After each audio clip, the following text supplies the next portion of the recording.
So, along with Dr. Shapiro and myself, we have a clinical nutritionist on board too. Certain things go beyond the scope of just losing weight, and we want to refer it to professional. And I think it's good that everybody specializes in their own division. Someone doesn't do all the different elements. So if you could introduce yourself and your recent success this weekend. My recent success. Susan Stavallo. I have a master's in applied clinical nutrition from New York Chiropractic. I have been in the fitness industry probably since I'm about 18 years old. Competed in aerobics back in the day, went on to fitness with the NPC, went on to WBFF to figure, and now I'm doing bikini athletic with the Inspire Sports League. And I won overall this weekend in my class, which I was very excited about, going to nationals.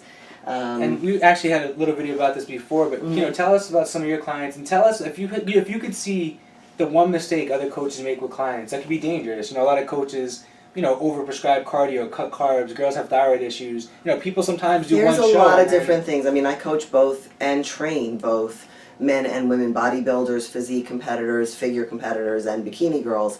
And if you don't go according to the science of their body, and you don't know what's going on with their blood work, and they don't have a physician actually even going into the realm of even going through food allergies and going through their bloods to see if they have thyroid issues or elevated cortisol, or maybe they're just a postpartum mom that wants to kind of get back into shape, what you're going to find is that everyone's macronutrients are going to be different based on their lifestyle, based on their activity levels. I think what I find as a coach, there's a lot of cookie cutters out there. And unfortunately, there's a lot of cookie. There's a standard. Okay, by Wednesday you're going to deplete your water, and you're going to sodium load on Monday to Wednesday, and then you're going to cut your sodium. And I don't believe in any of that. I believe that if you've had sodium in your diet, then you should, and you look amazing. Why take it out? Then why take it out? Yeah. I am not a proponent of certain protein powders for certain people depending on their dietary intake. A lot of women cannot tolerate whey.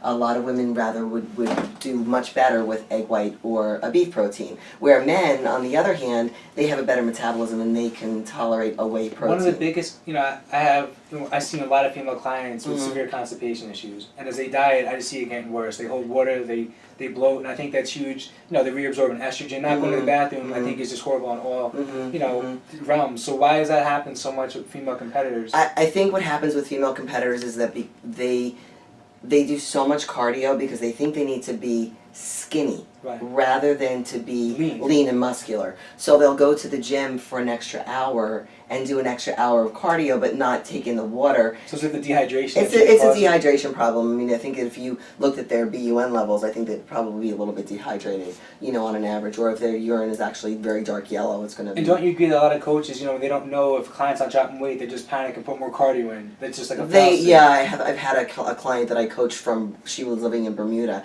and her trainer had her doing, she was like this big, very, very skinny, and he had her doing 45 minutes of cardio morning, noon, and night. And it was just ripping her muscle apart. If her adrenals get taxed, her thyroid goes down. Sometimes her thyroid goes down.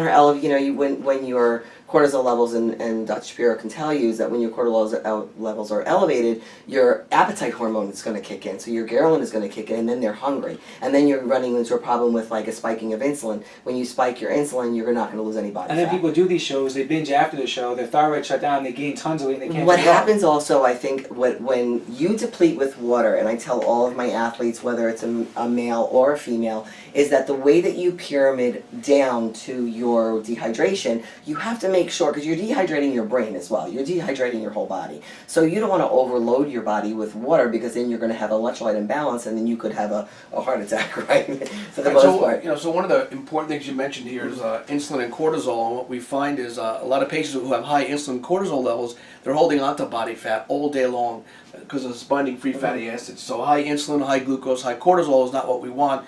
And what's benefiting our practice is having a clinical nutritionist on board, as well as someone who's focused in training, food preparation, proper exercise. So together, between hormone replacement therapy, exercise, and nutrition, that's sort of the focus of what I've been, since doing Senegenics. I'm the president of Senegenics in New York City, and we also do a Senegenics type practice up here in Westchester. So it's a big focus of you know, the way it should be done. It's a triple component. It's not just one component. You need all three. There's no guesswork. So Right, there's no guesswork. There is no Right. guesswork. But I just getting back to the athletes, just so that you can tell your athletes after their show, they cannot just have a freebie.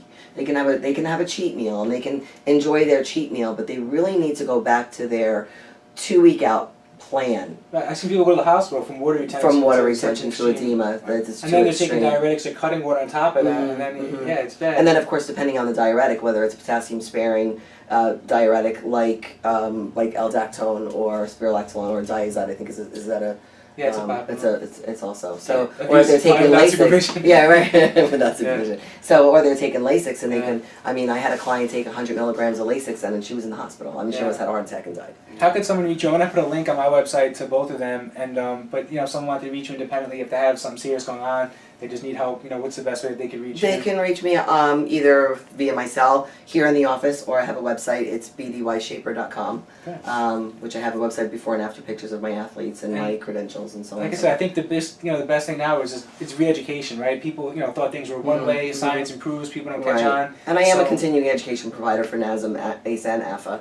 So I have held several workshops, especially with, you know, pregnant women and athletes and just different training modalities in general. Okay, so like I said, I want to try to do more videos and maybe more seminars here on a monthly basis. Just really re-educate people and help them do things the right way and the safe way.